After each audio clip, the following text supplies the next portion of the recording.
আজি বনাম ৰঙালাওৰে মাংস।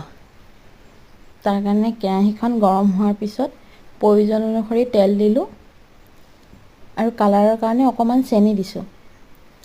এতিয়া এটা শুকান জলকীয়া দি অলপ পিঁয়াজ দিছোঁ আৰু খুন্দি লোৱা আদা নহৰুখিনি দি ভালদৰে ভাজি ল'লোঁ।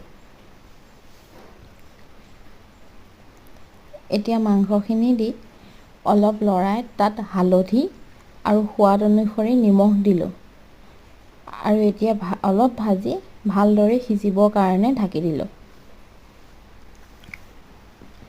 আধা সিজাৰ পিছত কাটি লোৱা ৰঙালাও কেইডোখৰমান আৰু কেইডোখৰমান আলু দি অলপ লৰাই ল'লোঁ। এতিয়া আকৌ আলুখিনি সিজিবৰ কাৰণে ঢাকি দিলোঁ।